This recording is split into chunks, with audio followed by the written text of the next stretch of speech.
নমস্কার বন্ধুরা, সমরজ্যোতির কিচেন ওয়ার্ল্ডে সবাইকে স্বাগত। আজকের রেসিপি পাঙাশ মাছের তেল ঝাল। প্রথমেই মাছটাকে ভালো করে ধুয়ে জল ঝরিয়ে নিয়েছি।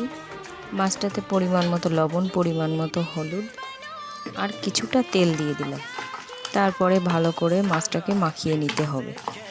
পাঙাশ মাছে আঁশ থাকে না, সেই জন্য কড়াইতে দিলে প্রচুর ফাটে, সেই জন্য তেলটা দিলাম, তাহলে আর ফাটবে না।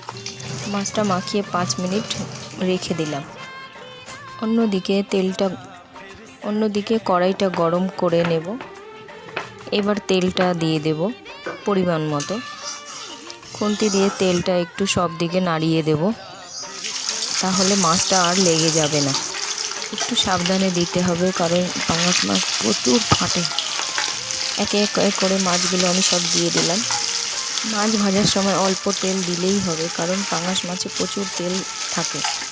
কাঁচা মাছটা দেখতে অনেক বড় লাগে, ভাজার পরও আবার অনেক ছোটও হয়ে যায়, কারণ তেলটা বেরিয়ে যায়। সেই জন্য মাছটা ভাজা হতে থাকবে।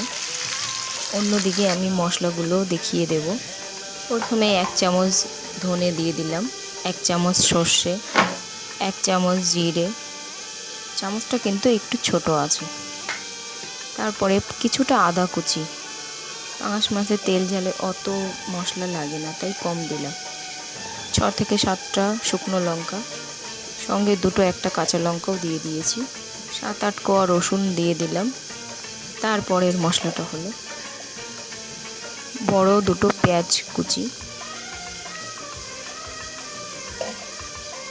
তারপরে একটা টমেটো কুচি, কিছুটা জল দিয়ে দিলাম। এবার মশলাটাকে পিষে নেব। অন্যদিকে আমার মাছ এক সাইড ভাজা হয়ে যাচ্ছে, মাছটাকে উল্টাতে হবে। দেখুন, কাঁচা তেলটা দেওয়ার জন্য মাছটা কিন্তু একটুও কোথাও লাগছে না। মাছটা আমি ভালো করে উল্টে দিলাম।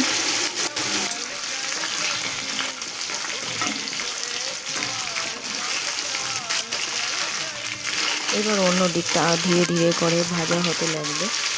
এখন মাছে কতটা তেল ছেড়ে দিয়েছে। আর এই মাছটা ভাজার সময় একটু সাবধানে ভাজতে হয়, প্রচুর পরিমাণ মাছটা ফাটতে থাকে, গায়ে ছিটে আসে, তাই আমি এই মাছটা ঢেকে ঢেকেই ভাজি। আমার মাছগুলো ভাজা হয়ে গেছে। এবার একটা একটা করে ধীরে ধীরে তুলে নেব মাছগুলো সব তুলে নেওয়া হয়ে গেল। দেখুন, দেখতে কত ভালো লাগছে। এবার ওই মাছ ভাজা তেলের মধ্যেই দিয়ে দেব কিছুটা জিরে, 2 তেজপাতা ছিঁড়ে, তারপর যে মশলাটা আমি পিষে রেখেছিলাম ওই মশলাটা দিয়ে দেব। মশলাটা দেওয়া কমপ্লিট। এবার ধীরে ধীরে করে মশলাটাকে আমি নেড়ে দেব। মশলার জলটা একটু শুকিয়ে আসলে ওখানে 1 চামচ হলুদ, 1 চামচ লবণ, 1 চামচ লঙ্কার গুঁড়ো দিয়ে ভালো করে মশলাটাকে আমি ভেজে নেব। এখন কিন্তু খুন্তিটাকে অনবরত নাড়তে হবে, না হলে মশলাগুলো ভালো করে ভাজা হবে না, কড়াইতে লেগে যাবে। লেগে গেলে কিন্তু পোড়া একটা গন্ধ আসবে। দেখুন, আমি কিন্তু খুন্তিটা একভাবে নাড়িয়ে যাচ্ছি। মশলাটা ভাজা হয়ে গেছে। এবার আমি 1 গ্লাস জল অ্যাড করব।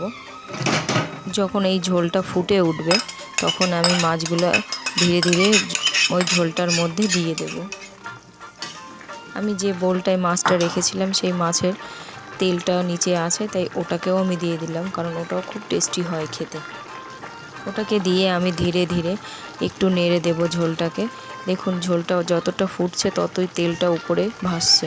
তাহলে এবার বুঝতে হবে যে তেলটা বেরাচ্ছে, মানে ঝোলটা আস্তে আস্তে ভালো করে ফুটে আসছে। যখন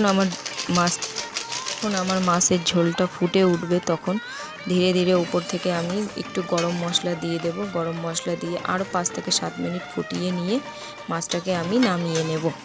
ঝোলটা একটু মাছের গায়ে লাগা লাগা মতো থাকবে, তাহলে খেতে টেস্ট হবে। এবার আমি মাছটাকে নামিয়ে নেব। দেখুন, মাছের ঝোলটাকে দেখতে কেমন সুন্দর হয়েছে। আপনিও বাড়িতে ট্রাই করবেন। এইভাবেই রান্নাটা করলে খুবই সুস্বাদু হবে খেতে। এবার গরম ভাতের সঙ্গে পরিবেশন করব। দেখেই খেতে ইচ্ছা করবে, এমন সুন্দর রান্না। প্রথমে আমি ভাতটা নিয়ে নিলাম। ভাতটা আমি প্রথমেই নিয়ে নিলাম। এবার মাছের ঝোলটা আমি নিয়ে নেব। দেখেই মাছের ঝোলটা এত লোভনীয় লাগছে,